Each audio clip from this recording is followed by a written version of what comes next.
खुलुमबाय स्टुडिअ आं रबिन बसुमतारी गामि गामि रां लायाजासे जेसिपिजों खामानि मावना होदों समाज सिबियारि सरनजित बसुमतारी बिथाङा लामा खोनायाव जेसिपि दुब्लिबारियाव जेसिपि जाम्फै जावना होनायाव जेसिपि जेरावबो जेसिपि दाम्पार आरो ट्रेक्टरजों थाइसेबो रां लायाजासे गामि गामि जेरावबो मावना होदों समाज सिबियारि सरनजित बसुमतारी बिथाङा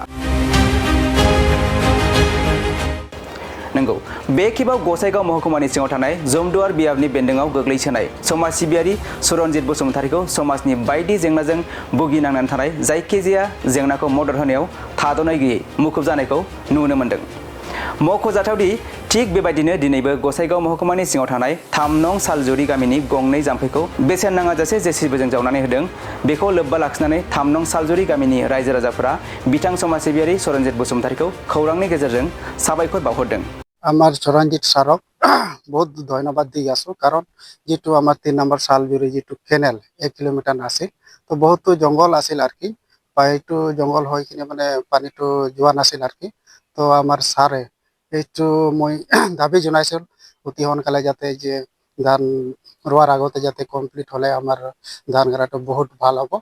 আর সারে মানে লেছে গ্রহণ করছে আর আজি জেসিপি লগাইখিনি তো আজি মানে একটু রিপেয়ারিং করে দিয়েছে আমি বহুত আনন্দিত আমার রাজ্য বহুত ভাল পাইছে তো আর এটার কারণে আমার চরণজিৎ স্যারক বহুত বহুত ধন্যবাদ জ্ঞাপন করেছি। नाम तो पंडित मुर्मू 3 नंबर सालजुरी सरकारी गाबरा इन्या nyutum do पंडित मुर्मू कना और 3 नंबर सालजुरी रेन सरकारी गाबरा कने और चरणजीत ये सार दो आले ᱢᱤᱫ ᱫᱚᱢᱮ ᱦᱮᱡ ᱞᱮᱱᱟ ᱧᱮᱞ ᱡᱷᱟᱹᱯᱟᱹᱭ ᱞᱮ ᱧᱮᱞ ᱤᱫᱤ ᱚᱪᱚ ᱠᱟᱫᱮᱭᱟ ᱟᱹᱰᱤ ᱜᱟᱡᱟᱲ ᱛᱟᱦᱮᱸ ᱠᱟᱱᱟ ᱟᱫᱚᱭ ᱥᱚᱦᱟᱭ ᱟᱠᱟᱫ ᱞᱮᱭᱟ ᱱᱚᱣᱟ ᱡᱷᱟᱹᱯᱟᱹᱭ ᱧᱮᱞ ᱤᱫᱤ ᱠᱟᱛᱮ ᱱᱚᱜᱼᱚᱭ ᱠᱟᱹᱢᱤ ᱨᱮ ᱮᱦᱚᱵ ᱟᱠᱟᱱᱟ ᱟᱨ ᱟᱞᱮ ᱩᱱᱤ ᱥᱟᱶ ᱥᱚᱸᱜᱮ ᱛᱮ ᱢᱮᱱᱟᱜ ᱞᱮᱭᱟ ᱱᱚᱣᱟ ᱡᱷᱟᱹᱯᱟᱹᱭ ᱧᱮᱞ ᱛᱚᱫᱟᱨᱚᱛ ᱞᱟᱹᱜᱤᱫ ᱛᱷᱚᱲᱟ ᱵᱟᱝ ᱥᱟᱹᱛ ᱠᱟᱱᱟ ᱟᱫᱚ ᱥᱟᱹᱛᱟᱹᱜ ᱨᱮᱭᱟᱜ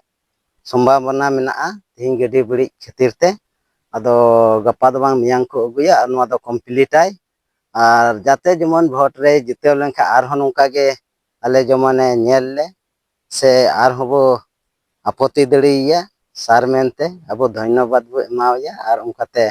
नोआ मौज कमी जमने सक्सेस तबन निये गे इन से जोहार दा मा।